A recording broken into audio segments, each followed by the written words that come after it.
Hello friend, आपका स्वागत है हमारे चैनल साइबर एजुकेशन में। फ्रेंड, आज की वीडियो में हम लोग बात करने वाले हैं सीआरपीएफ के बारे में कि आखिरकार सीआरपीएफ क्या है, इसका जॉब प्रोफाइल क्या होता है। रिसेंटली सीआरपीएफ में 1458 पोस्टों पर वैकेंसी आई हुई है, जिसका आवेदन 4 जनवरी 2023 से स्टार्ट है। ठीक है, उसको भी हम लोग देखेंगे और सबसे पहले हम लोग समझेंगे कि सीआरपीएफ में क्या काम करना पड़ता है, कितनी सैलरी मिलती है, जॉब लोकेशन कहाँ रहता है, सीआरपीएफ से संबंधित A to Z आपको जानकारी इस वीडियो के माध्यम से देखने को मिल जाएगी, जिसमें हम लोग बात करेंगे इसके सैलरी के बारे में, प्रमोशन के बारे में, मेडिकल टेस्ट के बारे में, A to Z हम लोग इन्फॉर्मेशन समझने वाले हैं। तो सबसे पहले इस वीडियो को दोस्तों के साथ ज़्यादा से ज़्यादा शेयर कीजिएगा। साथ ही अगर अभी तक आपने हमारे चैनल को सब्सक्राइब नहीं किया है तो चैनल को सब्सक्राइब कर लीजिए, क्योंकि यहाँ पर गवर्नमेंट जॉब से रिलेटेड पल पल की अपडेट सबसे पहले दी जाती है। सो फ्रेंड्स, सबसे पहले हम लोग बात करते हैं कि आखिरकार सीआरपीएफ क्या होता है, सीआरपीएफ का फुल फॉर्म क्या होता है। तो देखिए, सीआरपीएफ का फुल फॉर्म होता है सेंट्रल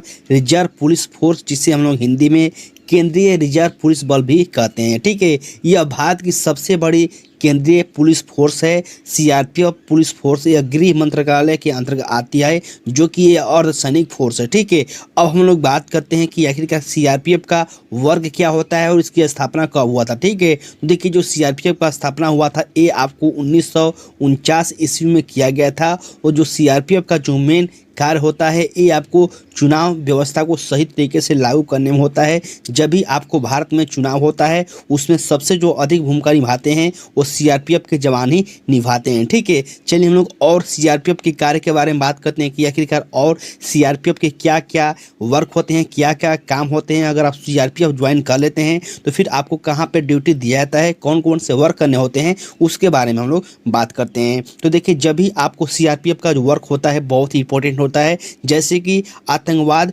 नक्सलवादी और उग्रवादी को रोकने में आपको सीआरपीएफ की बहुत ही अधिक भूमिका होती है। जिन इलाकों में आपको दंगे होते हैं वहाँ पे भी आपको सीआरपीएफ की व्यवस्था किया जाता है, सीआरपीएफ को बुलाया जाता है। साथ ही आपको जो चुनाव आयोग के द्वारा चुनाव लिया जाता है उसमें भी आपको सीआरपीएफ को जवान को बुलाया जाता है। ठीक है, साथ ही किसी अन्य देश के साथ अगर युद्ध हो जाता है तो बीएसएफ के यानी बॉर्डर सिक्योरिटी फोर्स के साथ, बीएसएफ के साथ आपको सीआरपीएफ के जवानों को ही बुलाया जाता है, ताकि अच्छे से युद्ध को रोका जा सके या फिर उसको कवर किया जा सकते हैं। ठीक है, साथ ही सीआरपीएफ का एक वर्क ये भी होता है, कोई भी आपको प्राकृतिक आपदा आती है तो सबसे पहले आपको सीआरपीएफ के जवान को ही बचाने के कार्य में जुड़ जाती है। तो सीआरपीएफ के बहुत सारे वर्क हैं जो कि मैंने आपको 2005 यहाँ पे वर्क बताएं। सीआरपीएफ बहुत ही अच्छे वर्क करती है जो कि मैंने आपको बताया। अब हम बात करते हैं सीआरपीएफ ज्वाइन करने के लिए आपके पास क्या एज लिमिट होना चाहिए और कैसे आप इसमें ज्वाइन कर सकते हैं। तो देखिए, सीआरपीएफ में ज्वाइन होने के लिए कम से कम जो आपका उम्र है वो आपको 20 वर्ष होना चाहिए और अधिकतम आपका जो उम्र है 25 वर्ष होना चाहिए। साथ ही मैं बता दूं कि अगर आपका उम्र ज़्यादा हो चुका है, अगर आप ओबीसी से हैं तो 3 वर्ष का छूट दिया जाएगा, और जो कैंडिडेट SC ST हैं उनको यहाँ पे 5 वर्ष का छूट दिया जाता है। ठीक है, सीआरपीएफ में हम लोग एजुकेशन क्वालिफिकेशन की बात करें कि आखिरकार इस फॉर्म को फिलअप करने के लिए आपके पास क्या एजुकेशन क्वालिफिकेशन होना चाहिए। तो देखिए, सीआरपीएफ में बहुत सारे अलग अलग पोस्ट आते हैं, अलग अलग पोस्ट के अनुसार आपके पास एजुकेशन क्वालिफिकेशन मांगा जाता है, जिसके बारे में हम लोग बात करेंगे। ठीक है, अब हम लोग बात करते हैं कि सीआरपीएफ में ज्वाइन करने के लिए आपको क्या क्या करना पड़ता है। तो देखिए, इसमें आपको 3-4 प्रक्रियाओं से होकर गुजरना पड़ता है। इसमें लिखित एग्जाम भी होता है, फिजिकल टेस्ट भी होता है, मेडिकल भी होता है, इंटरव्यू होता है, इसके बाद आपका सिलेक्शन होता है। ठीक है, ये डिपेंड करता है कि आप कौन सी पोस्ट के लिए आवेदन करेंगे। जैसे कि अभी सीआरपीएफ का यहाँ पे 1458 पोस्ट वैकेंसी आई हुई है, इसके सबसे पहले फिजिकल होगा, इसके बाद रिटेन होगा। ठीक है, इसी तरह से जब अलग अलग वैकेंसी आती है तो उस वैकेंसी पर डिपेंड करता है कि सबसे पहले आपका क्या लिया जाएगा। ठीक है, वही हम लोग बात करें इसके फिजिकल टेस्ट के बारे में तो बहुत सारा यहाँ पे जो दौड़ होता है 100 मीटर का भी दौड़ होता है, बहुत सारा 1000 मीटर का भी दौड़ होता है।